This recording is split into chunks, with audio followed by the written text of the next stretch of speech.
Assalamualaikum warahmatullahi wabarakatuh. Alhamdulillah wassalatu wassalamu ala rasulillah la haula wa la quwata illa billah amma ba'd. Pemirsa Kolak dimanapun Anda berada, semoga semuanya dalam keadaan sehat walafiat, senantiasa berbahagia bersama keluarga dan sahabat-sahabat yang tercinta. Seperti biasa kita mulai dengan pantun. Pagi-pagi makan ketoprak, jangan lupa baca bismillah.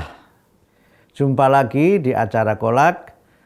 Semoga wawasan dan pengetahuan kita terus bertambah. Kali ini kita akan membahas tema tentang gerakan 30 September. Kebetulan dalam beberapa hari ke depan kita ini akan memasuki pekan-pekan terakhir di bulan September yang biasanya setiap tahun, setiap 30 September itu selalu ada kegaduhan politik di tanah air kita ini. Kegaduhan politik itu terkait dengan peristiwa pemberontakan gerakan 30 September. Saya menyebut itu karena memang masih terjadi perdebatan yang sampai sekarang belum usai. Walaupun peristiwanya sudah berlangsung lebih dari 50 tahun, lebih dari setengah abad. Ya.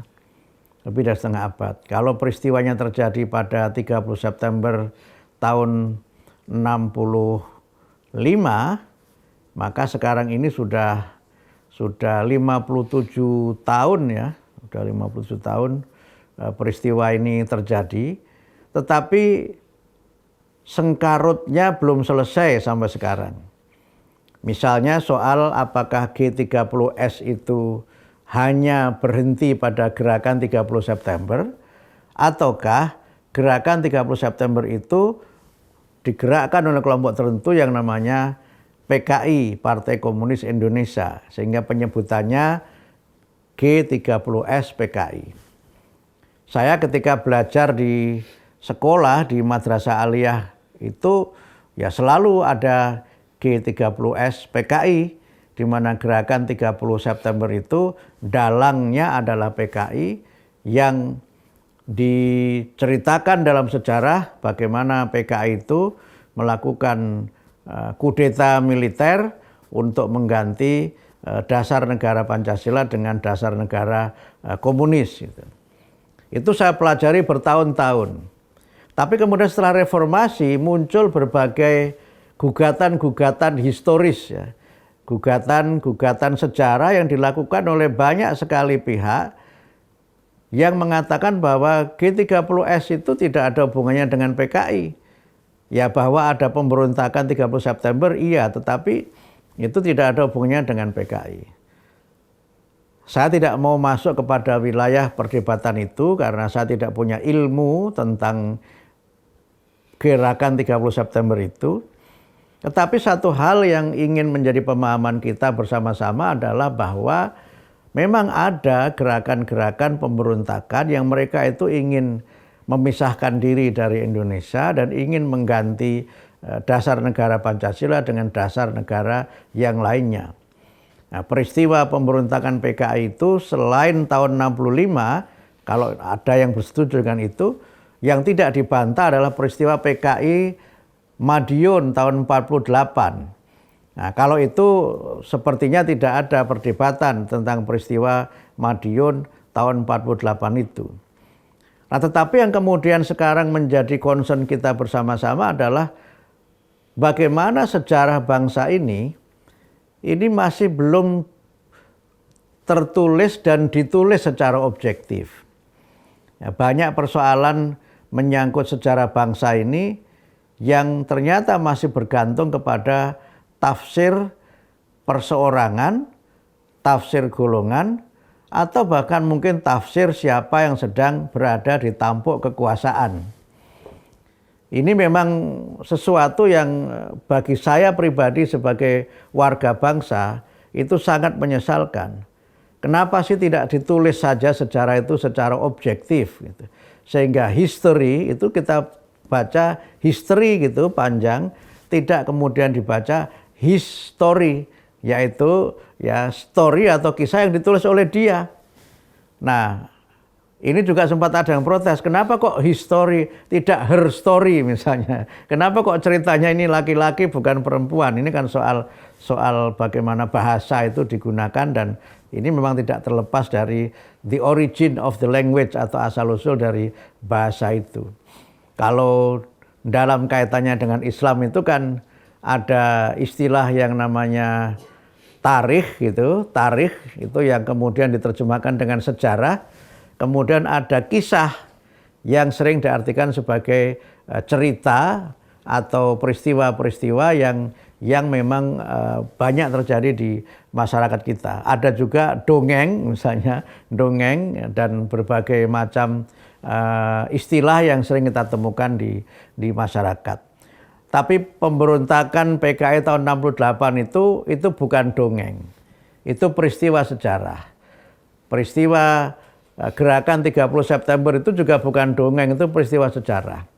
Tetapi memang alurnya masih menjadi perdebatan, termasuk misalnya apakah benar para jenderal itu disiksa oleh PKI. Tapi peristiwa pemberontakan tahun 65 itu bukan dongeng. Sebagaimana juga pemberontakan yang lainnya, misalnya PRRI, Permesta, dan berbagai catatan dalam sejarah Indonesia itu adalah sesuatu yang memang terjadi dan benar adanya. Tetapi memang ada yang berbeda antara dongeng, sejarah dengan kisah. Ya kalau dongeng itu khayalan, dia fantasi, imajinasi sesuatu yang memang ya dibuat secara imajiner. Kalau sejarah itu dia memang harus faktual. Ada datanya, ada tempat kejadiannya, ada aktornya, bahkan ada kronologinya. Ada kronologinya. Yang itu semuanya memang harus didasarkan atas bukti-bukti yang valid, bukti-bukti yang otentik yang dilakukan oleh mereka yang punya kompetensi atau yang punya keahlian. Sementara kalau kisah, titik tekannya bukan pada detail peristiwanya, titik tekannya bukan pada misalnya tempatnya secara faktual ditemukan, tetapi pada keyakinan bahwa peristiwa itu benar terjadi, sehingga kalau kita kaitkan misalnya dengan Al-Quran, itu kan banyak sekali kisah di dalam Al-Quran. Nah, sebagian besar dari kisah itu kalau dicari jejak-jejak sejarahnya mungkin tidak lagi ditemukan. Tetapi kisah itu yang ditekankan adalah pesannya atau nilai yang dikandung di dalamnya, sehingga kita bisa mengambil pelajaran dari kisah-kisah yang disebutkan di dalam Al-Quran itu. Nah, bagaimana kita akan membahas kembali peristiwa 30 September itu, yang itu merupakan sejarah, bukan merupakan kisah, bukan pula merupakan dongeng. Kita akan bahas pada segmen yang kedua. Pemirsa Kolak dimanapun Anda berada, agar persoalan peristiwa G30S itu tidak terus berlarut-larut, menurut saya memang perlu ada kejujuran dan jiwa besar dari bangsa Indonesia ini di dalam melihat sejarahnya sendiri. Kita tidak perlu menutupi bahwa memang berbagai peristiwa sejarah itu adalah bagian dari perjalanan kita sebagai bangsa yang tidak perlu ditutup-tutupi. Sekarang ini persoalannya menjadi berlarut-larut karena memang kita tidak atau belum memiliki dokumen sejarah yang valid, yang otentik. Padahal itu sangat kita perlukan sebagai suatu bangsa agar kita ini bisa mengambil pelajaran dari peristiwa-peristiwa yang terjadi di masa lalu untuk kebaikan kita di masa yang akan datang. Dalam bahasa Al-Quran disebutkan agar kita ini tidak lupa dan tidak alpa, maka kita memang perlu belajar dari masa lalu. Di dalam Quran disebutkan, ya ayyuhalladzina amanu taqullah wal tangdur nafsum ma qaddamat lighad wattaqullah innallaha khabirum bima ta'malun. Wahai orang-orang yang beriman, bertakwalah kamu kepada Allah dan hendaknya setiap diri memperhatikan apa yang terjadi di masa lalu untuk masa depan, dan bertakwalah kamu kepada Allah karena sesungguhnya Allah itu sangat teliti, sangat cermat di dalam mencatat apa saja yang telah kamu lakukan. Karena itu maka sejarah perlu ditulis secara apa adanya, secara objektif, agar generasi bangsa ini bisa memahami dan kemudian sekali lagi mengambil pelajaran dari peristiwa-peristiwa dan berbagai hal yang dilakukan oleh generasi terdahulu. Ini bukan suatu aib atau bukan suatu kejelekan, karena memang bangsa-bangsa di dunia ini memiliki berbagai peristiwa yang tidak semuanya adalah peristiwa yang ya indah-indah begitu. Tidak semuanya adalah peristiwa yang menyenangkan, tapi memang ada peristiwa yang berdarah dan peristiwa yang menyakitkan. Karena itu maka sejarah harus ditulis dengan cara dan pendekatan yang objektif. Problem kita sekarang ini adalah berbagai peristiwa sejarah itu diselesaikan secara politis, atau mungkin diselesaikan secara hukum tetapi pelakunya sudah tidak ada. Karena itu perdebatan mengenai peristiwa G30S tahun 65 itu kan selalu apakah benar kemudian PKI melakukan pemberontakan. Satu pihak mengatakan ya, bahkan mereka melakukan tindakan yang sangat bengis kepada para jenderal. Tapi kemudian di satu pihak ada yang mengatakan oh mereka tidak menjadi pelaku, bahkan kemudian mereka adalah korban. Karena setelah itu kemudian diikuti dengan kebijakan-kebijakan politik yang memang kemudian bangsa ini itu saling bunuh satu dengan yang lainnya. Dan biasanya peristiwa-peristiwa seperti ini selalu direproduksi pada akhir bulan September. Karena itu sekali lagi tanpa berpihak kepada siapapun, sejarah ini harus ditulis secara objektif. Harus ditulis secara apa adanya, bloko suto. Nah, kita bisa melihat misalnya sejarah bangsa-bangsa Eropa. Mereka pernah mengalami perang sipil. Dan perang sipil itu memang terjadi di antara mereka dan itu menjadi bagian dari sejarah yang ditulis oleh negara itu. Inggris misalnya pernah mengalami itu. After the Civil War, after the Revolution itu ditulis di dalam sejarah. Orang-orang Amerika juga mengakui bahwa mereka itu juga mengalami masa-masa kelam di mana bangsa kulit hitam di Amerika juga mengalami pemindasan yang luar biasa. Di Afrika Selatan misalnya, ketika rezim apartheid itu berkuasa, orang kulit hitam di Afrika Selatan itu mengalami penyiksaan dan diskriminasi yang luar biasa. Sampai kemudian tokoh mereka, Nelson Mandela itu dipenjara di sebagian besar usianya. Dia bisa keluar dari penjara itu di usia yang sudah sangat senja. Yang itu bisa kita baca dalam bukunya Long Walk to Freedom itu. Perjalanan yang sangat panjang menuju kebebasan. Kemudian setelah itu bangsa kulit hitam memimpin di Afrika Selatan. Tapi demi kebaikan negara dan demi masa depan yang lebih baik, ya Mandela tidak dendam kepada siapapun, dia tidak menghukum siapapun. Tetapi kemudian dia memaafkan tetapi tidak melupakan. Kenapa begitu? Memaafkan itu berarti semua persoalan yang menyangkut kejahatan mereka sudah dianggap selesai. Sehingga dimaafkan, tidak ada orang yang dihukum, tidak ada orang yang dipenjara. Tetapi kemudian tidak dilupakan Kenapa tidak dilupakan? Karena memang pernah terjadi peristiwa apartheid di Afrika Selatan itu yang dilakukan oleh dalam sejarah disebut sebagai rezim Pretoria itu.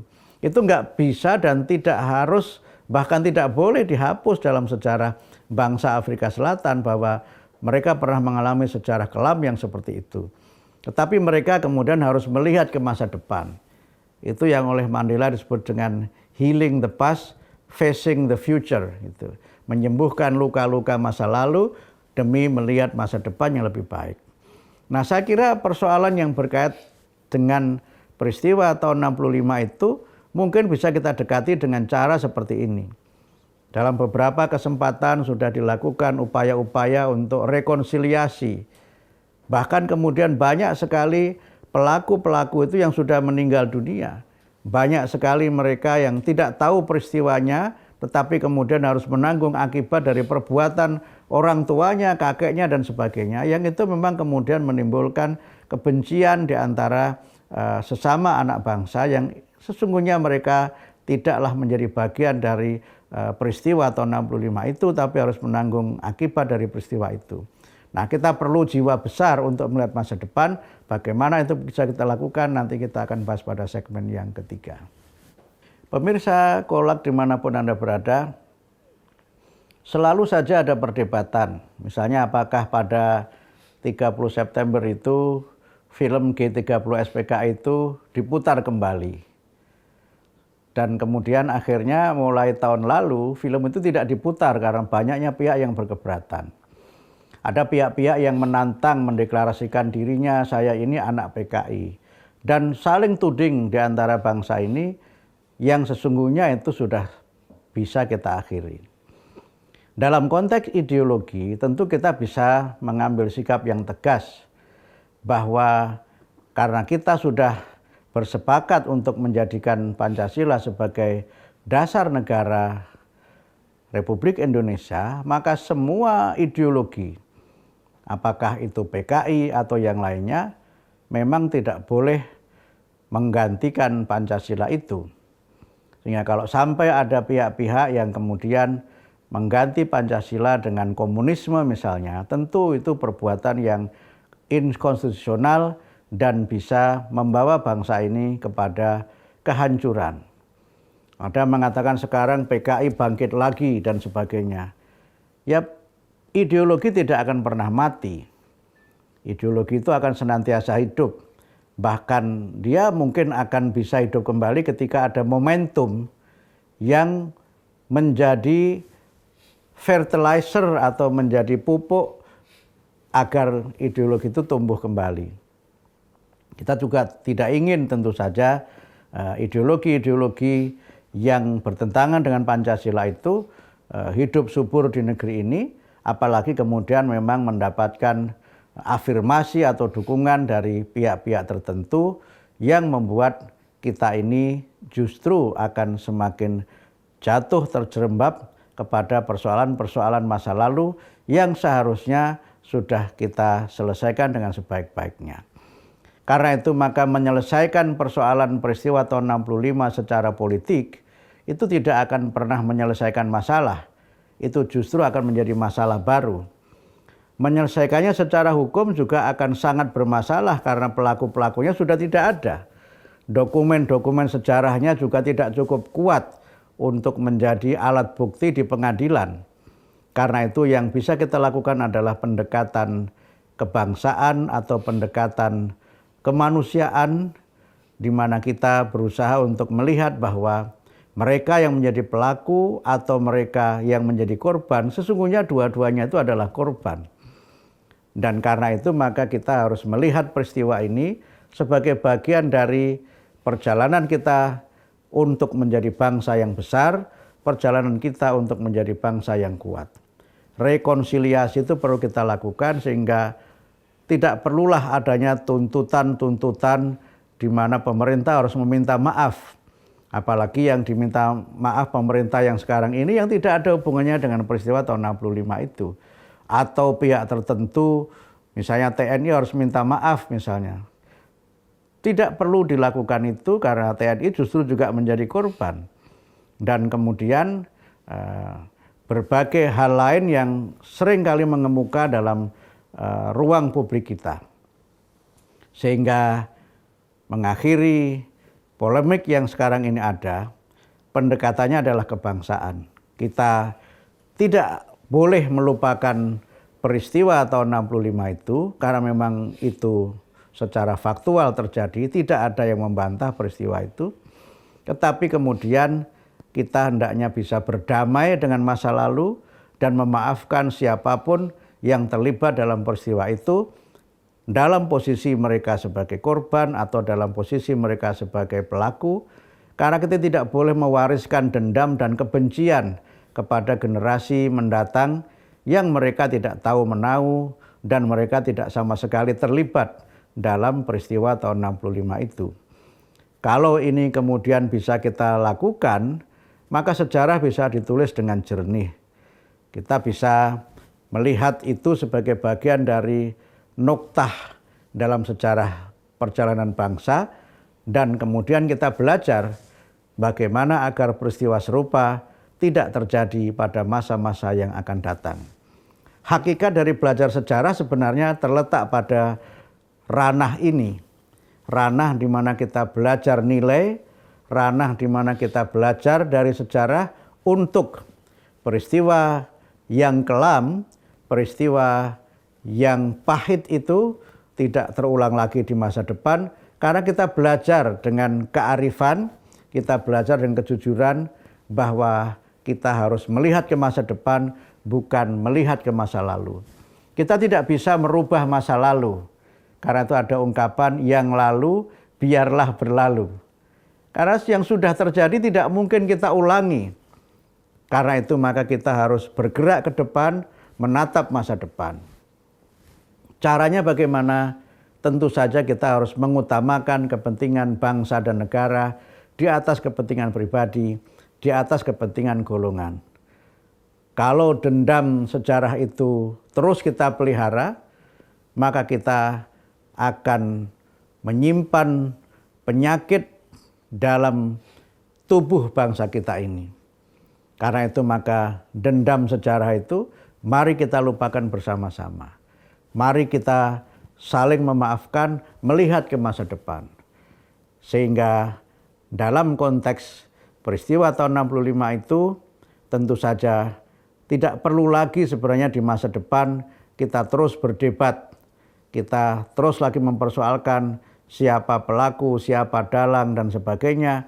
Tetapi kita coba melihat bagaimana masa depan itu harus kita rangkai dengan pikiran-pikiran yang indah, jiwa yang besar, dan kearifan bahwa kita bisa menjadi bangsa yang hebat kalau kita menjadikan diri kita, menjadikan bangsa kita ini sebagai satu kesatuan yang tidak dapat dipisahkan untuk Indonesia masa depan yang damai, Indonesia masa depan yang berkemajuan.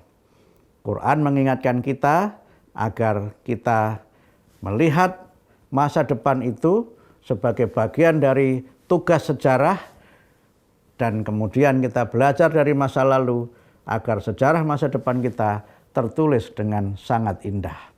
Semoga bermanfaat. Kita tutup dengan pantun seperti biasa. Burung pipit, burung nuri, dua-dua hinggap di dahan. Mohon pamit undur diri. Sampai jumpa di lain kesempatan. Nasrum minallah wa fathun qarib abasyiril mu'minin. Wassalamualaikum warahmatullahi wabarakatuh.